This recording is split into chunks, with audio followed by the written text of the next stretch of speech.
Hello, bienvenue dans notre Success Stories épisode 61. Nous sommes honorés d'accueillir notre invitée, Madame Francesca Rawilson, fondatrice de Women. Découvrez des lettres pour gagner des lots. Suivez jusqu'à la fin et n'oubliez pas de liker.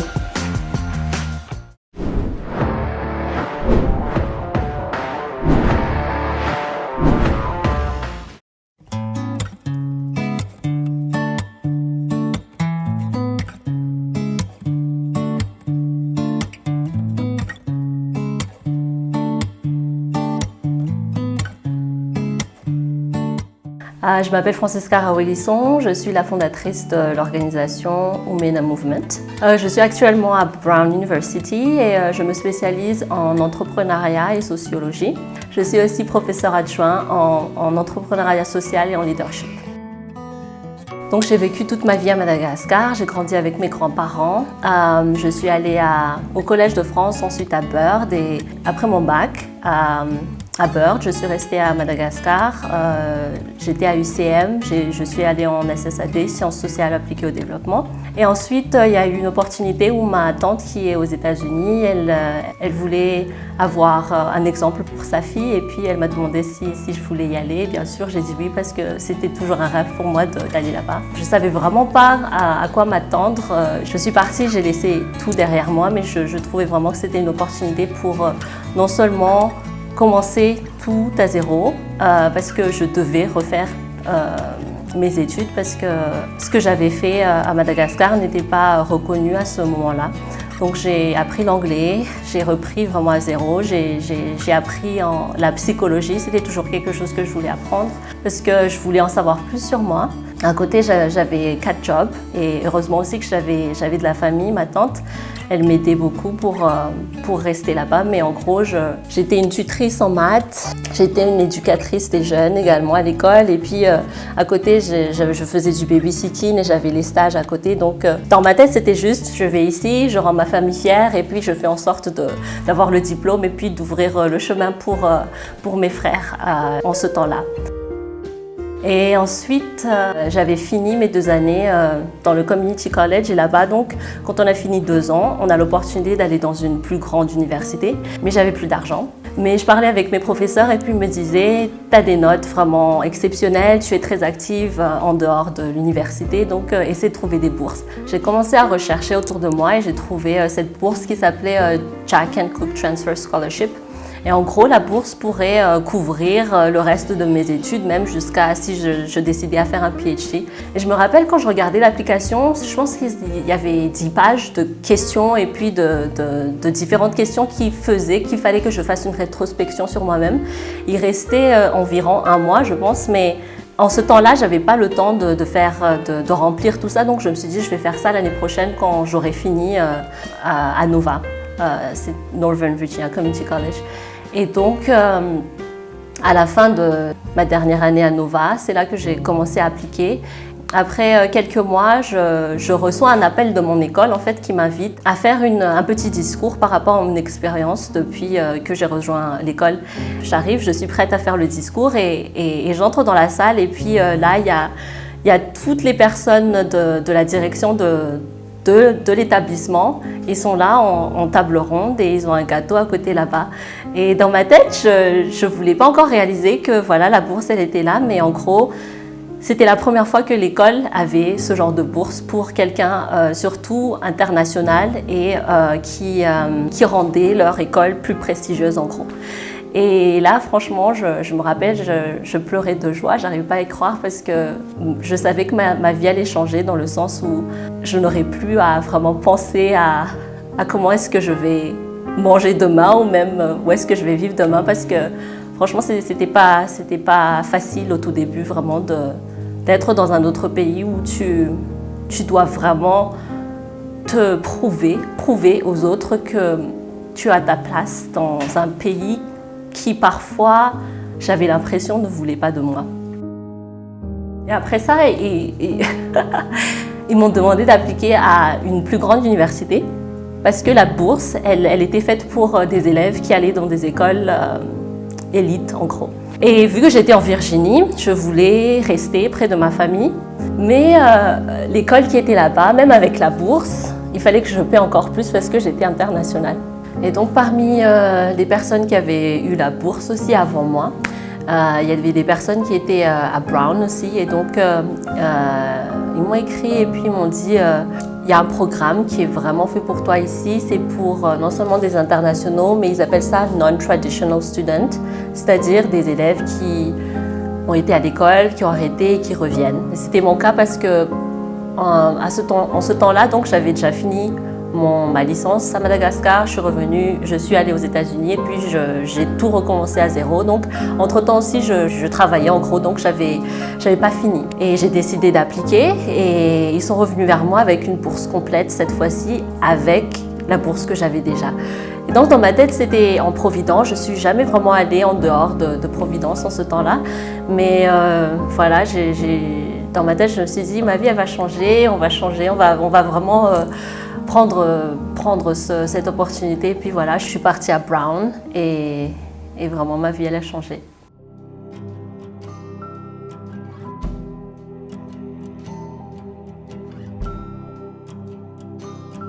Quand j'étais à Nova, dans ma tête, comme je disais, j'étais là-bas juste pour rendre ma famille fière. Et un jour, je me souviens, il y avait une conférence à l'école et puis il y avait écrit bouffe gratuite en gros.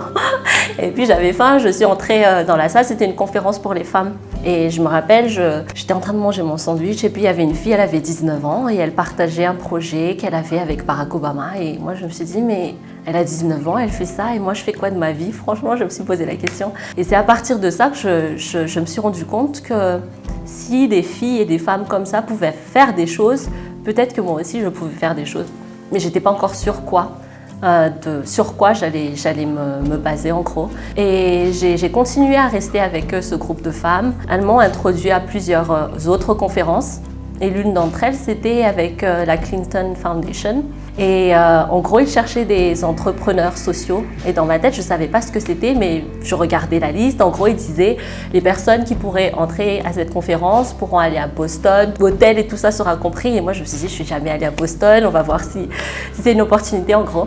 Et j'ai appliqué. En ce temps-là, j'étais éducatrice des jeunes, je les enseignais sur ce que c'était les relations saines, tout ce qui était prévention des violences domestiques en gros. Et je trouvais ça super intéressant parce qu'on n'avait pas ça à Madagascar. Et le projet que j'avais soumis a été retenu par la Clinton Foundation. Et je suis allée à Boston, mais c'était la première fois aussi que je voyais d'autres jeunes qui faisaient des choses en fait concrètement. Et encore une fois, ce genre de représentation m'avait donné cette vision et cet espoir que en tant que femme et jeune, je peux faire quelque chose. Et c'est comme ça en gros que j'ai commencé à avoir plus confiance aux capacités que je pouvais avoir, même si à la base je pensais que je n'étais pas capable, mais voir les gens autour de moi et puis commencer à vraiment travailler sur moi, à vraiment changer beaucoup de choses dans ma vision de moi-même.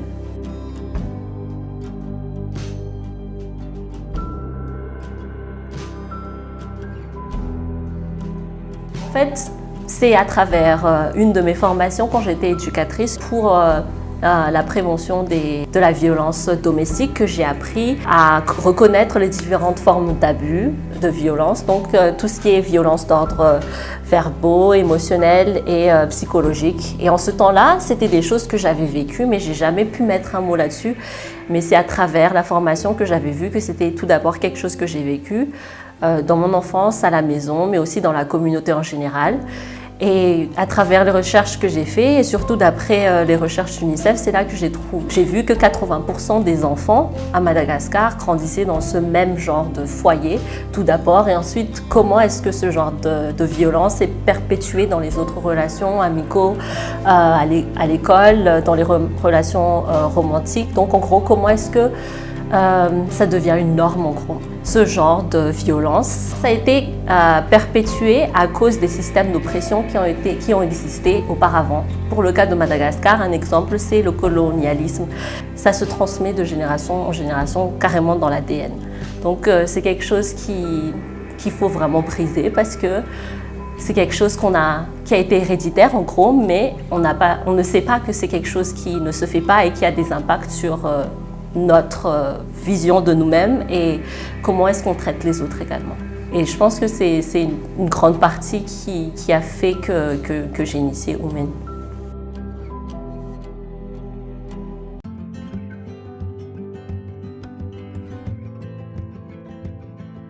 Quand j'ai réalisé pour moi-même d'abord ce que c'était les abus d'ordre verbaux, émotionnels et psychologiques, c'est par exemple d'évaluer quelqu'un, insulter de façon répétitive, même hausser le ton de la voix, crier sur une personne, c'est catégorisé comme violence d'ordre verbal, émotionnel et psychologique.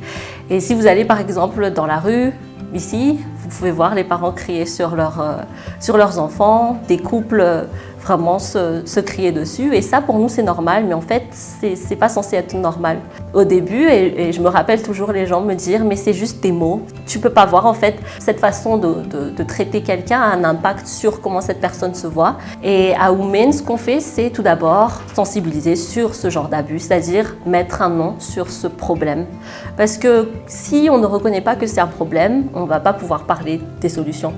Et dans beaucoup de pays, dont Madagascar, les seuls genres de violences reconnues sont les violences physiques et sexuelles parce qu'on peut voir les séquelles, les blessures et tout ça, mais les violences d'ordre psychologique et émotionnel et aussi les violences émotionnelles, c'est plus ne pas savoir valider l'émotion d'une personne. Si quelqu'un passe par quelque chose de difficile et que tu invalides, tu dis pleure pas, c'est rien ça, tout ça en fait c'est une façon de dévaloriser une personne et on ne sait pas en fait que c'est le cas parce qu'on n'a pas les outils pour pouvoir valider ses émotions. Et pour la partie violence psychologique, c'est tout ce qui est manipulation, c'est tout ce qui est faire croire à une personne, ça s'appelle gaslighting, faire croire à une personne qu'elle est folle quand tu sais pertinemment que la personne a raison et tu fais tout pour faire croire qu'elle est en tort. Donc tout ça, c'est devenu comme une norme, les gens le font et on pense que c'est normal, mais c'est pas normal et il faut que ça s'arrête.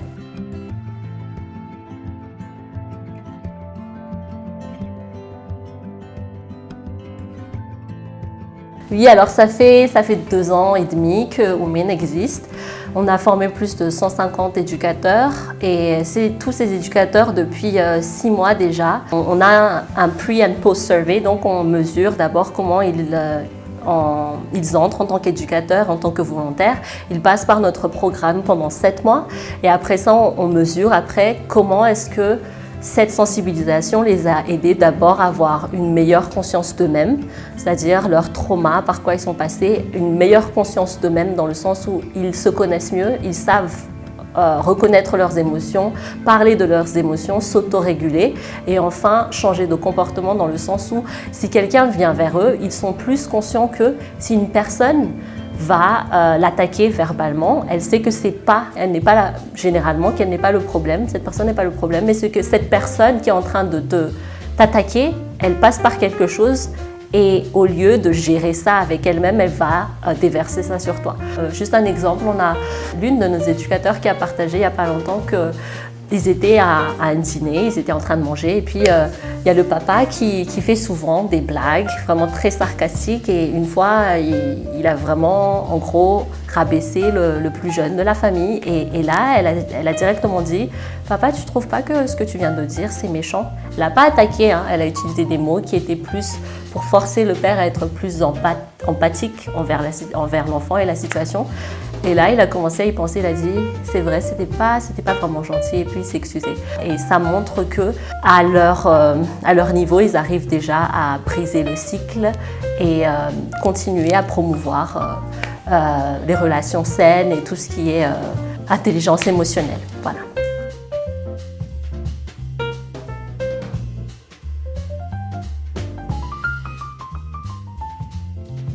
En fait, quand je suis arrivée à Brown, il y avait un petit incubateur qu'ils avaient créé, c'est-à-dire un endroit où on pouvait commencer à travailler, à comprendre un problème et essayer de le résoudre, mais grâce à la communauté qu'on veut servir.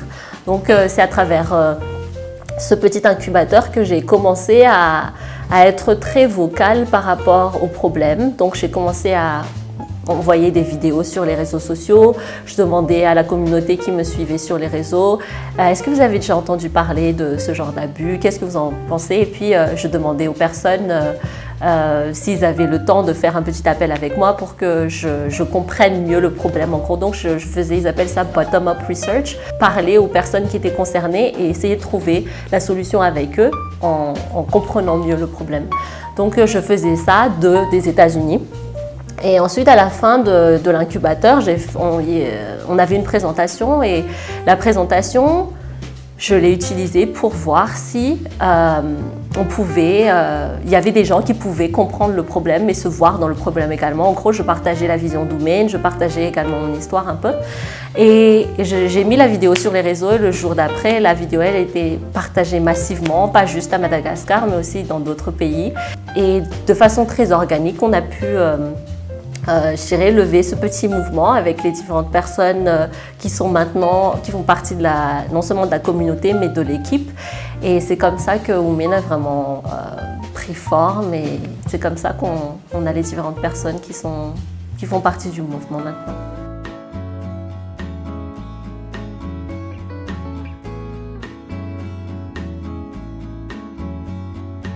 J'ai toujours voulu entrer dans des agences internationales et vraiment je faisais de ça mon but principal dans la vie. Je me rappelais, c'était genre je voulais entrer dans cette agence, je ne vais pas nommer l'agence.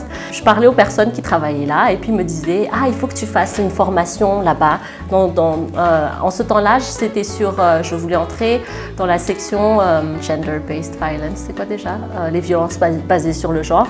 Donc moi, j'étais là, j'étais très motivée, je suis allée faire les stages, j'ai fait les formations et tout, je suis venue vers eux, j'ai dit c'est bon, voilà, j'ai tout fait, je suis prête à intégrer et puis à être une stagiaire. Et là, ils me disent écoute, je pense que c'est pas le bon moment, il faudrait revenir peut-être l'année prochaine. Et là, vraiment, je me suis sentie encore plus pas à ma place dans le sens où je faisais déjà tout ce qu'ils voulaient que je fasse et je n'étais pas acceptée. Et en plus, la raison pour laquelle je voulais entrer dans ces agences, c'était parce que je pensais que c'était la seule façon pour moi de créer un impact. Mais après, quand je me suis dit, je vais prendre les choses en main et je vais créer mon propre impact aussi, en commençant par ma vie personnelle et ensuite en voir les messages qui disent Oumen a changé ma vie, tout ça, en fait, ça me permet de voir plus grand et de voir que l'impact, il existe et que c'est ça qui m'aide vraiment à continuer en gros.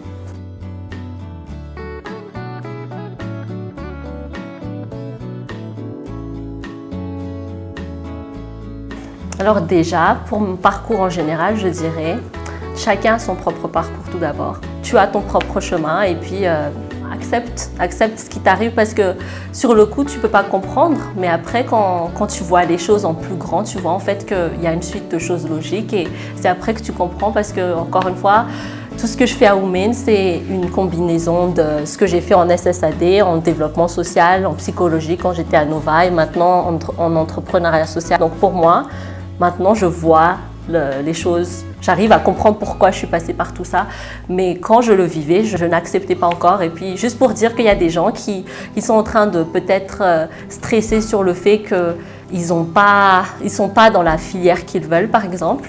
Mais après, qu'importe le choix que tu feras, ça t'aidera à être là où tu devras être et tu es exactement là où il faut que tu sois en gros.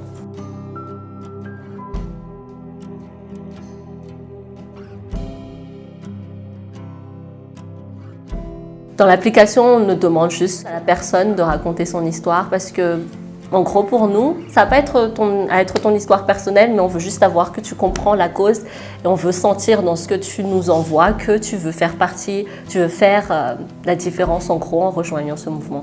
Donc, c'est les seuls critères, mais quand on fait nos formations, on les limite à 65 personnes par année. Et puis après, soit on met en liste d'attente ou on verra comment on fera pour pouvoir former plus de jeunes. Mais jusque-là, c'est 65 personnes par année. Vu qu'on est une ONG, tout a été gratuit pour le moment. On essaie de travailler avec le secteur privé pour pouvoir trouver un moyen de générer du revenu pour pouvoir faire que ces formations soient gratuites. Mais notre but, c'est de pouvoir vulgariser ce genre de formation pour pouvoir atteindre le plus de personnes. Parce que c'est encore une fois l'impact, mais pour y arriver, bien sûr, en tant que toute nouvelle organisation, c'est pas facile de trouver des fonds. Mais je pense que jusque-là, on s'est bien débrouillé.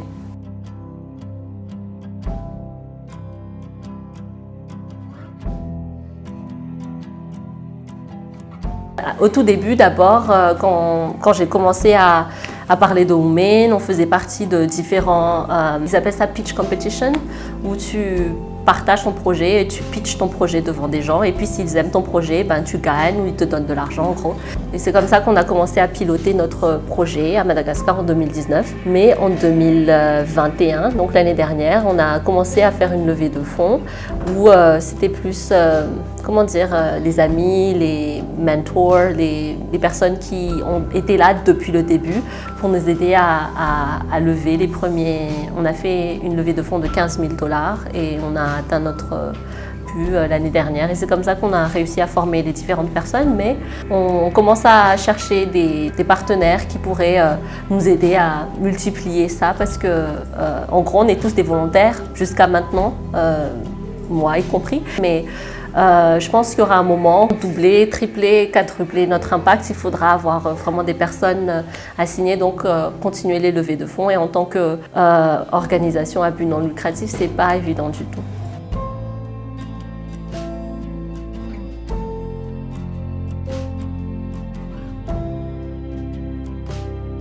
Je pense que tout au long de mon parcours, je dirais que c'est des hasards, mais en même temps une envie de sortir de ma zone de confort, c'est-à-dire être ouvert aux différentes opportunités qui s'offrent à toi. Parce que tu ne sais pas où est-ce que ça va te mener, qui tu vas rencontrer.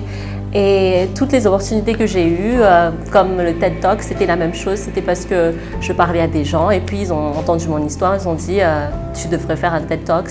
Ton histoire est tellement puissante que ça va toucher beaucoup de gens et ce genre de plateforme pourrait t'aider à vraiment toucher plus de monde.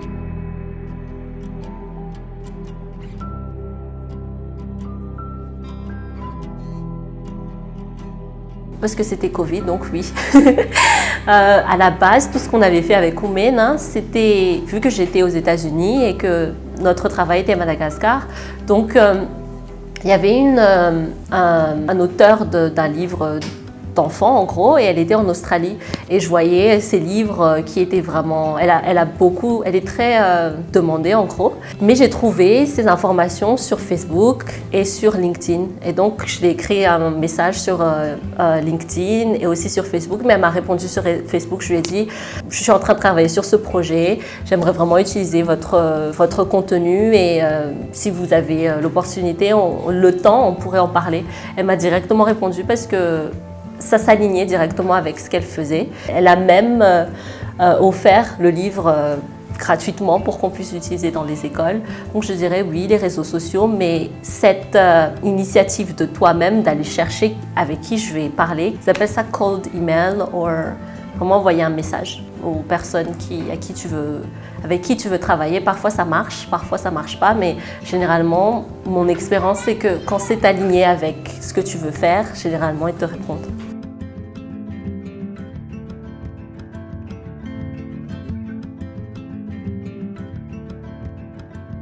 Il y a des gens, par exemple, qui disent qu'ils ne savent pas c'est quoi leur passion ou qu'est-ce qu'ils aimeraient faire. Mais parfois, il y a un petit déclic dans la vie qui te fait ressentir que c'est quelque chose que tu aimerais savoir, en connaître un peu plus ou savoir. Et c'est là, en fait, qu'il faut avoir cette ouverture d'esprit, d'essayer de savoir qu'est-ce qui te tique dans la vie, qu'est-ce qui te donne de l'énergie en gros, et avoir l'ouverture d'esprit d'aller chercher un peu plus et d'être curieux par rapport à ça.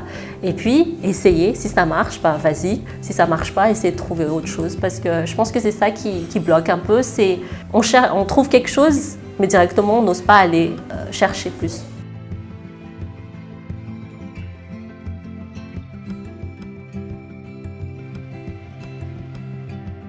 Je pense que ma vraie réussite personnelle, c'est plus de me valider moi-même, d'accepter que tout ce que j'ai pu vivre en gros, ça m'a permis d'être la personne que je suis, donc valider ce parcours-là, je pense que ça a été ma propre réussite.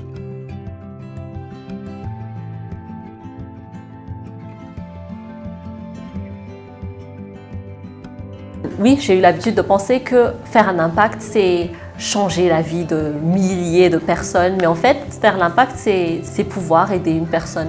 Ensuite, aider d'autres personnes à utiliser les outils qui nous ont aidés, tous les survivors, les personnes qui font partie de Women, qui ont aidé à créer le programme qu'on a maintenant. Et Et je pense que l'impact, c'est aider une autre personne, toi y compris, ou une autre que toi. Franchement, c'est comme ça que je le vois.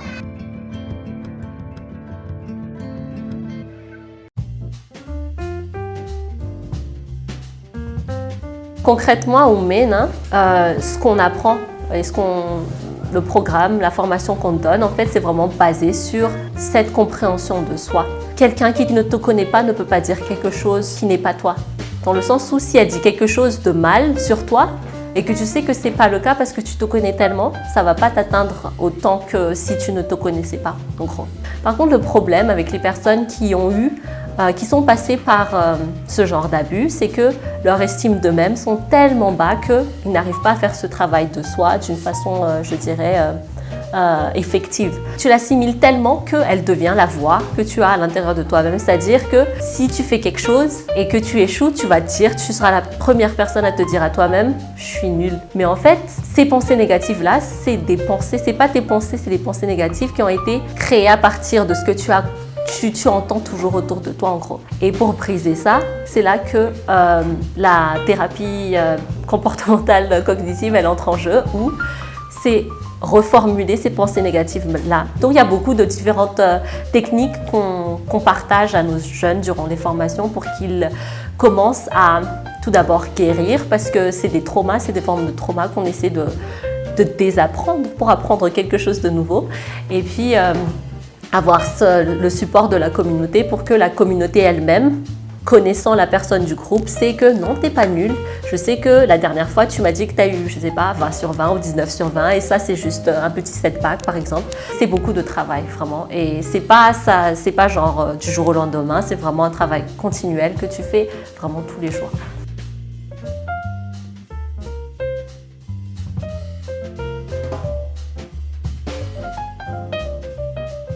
Je pense que c'est normal d'avoir peur de commencer. Généralement, on a toujours tendance à se dire j'ai envie de comprendre comment est-ce que tout se passe ou bien j'ai envie de maîtriser toutes les choses avant de commencer quelque chose. Bien sûr qu'il faut que tu saches des choses, mais tu n'as pas à maîtriser toutes les choses parce qu'il y aura toujours des choses que tu devras apprendre. Et je pense que c'est une des choses qui m'a vraiment bloquée au tout début parce que je pensais qu'il fallait que j'ai mon diplôme, il fallait que voilà, je me sente capable avant de pouvoir faire les choses.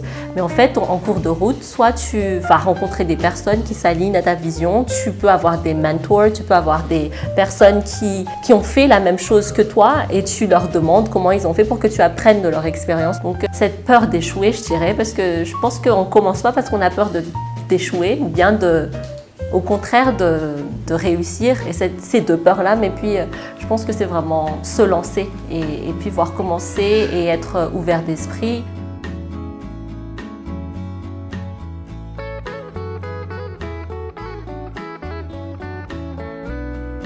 Il y a des gens qui créent vraiment des PowerPoint, qui préparent vraiment leur présentation. Et je pense qu'au tout début, c'est vraiment utile parce que tu commences à en apprendre plus sur comment tu veux partager ton message. Mais après, je pense avec de l'expérience, tu connais la personne en face de toi, parfois tu fais des recherches, tu sais comment est-ce que vous pouvez travailler ensemble.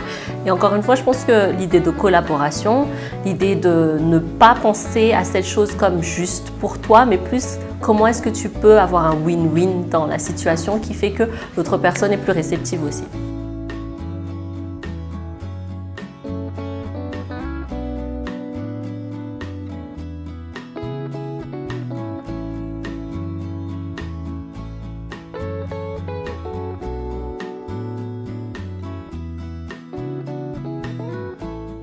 Corban œuvre dans tout ce qui est conseil RH, formation, coaching, mentoring des startups et externalisation de paix.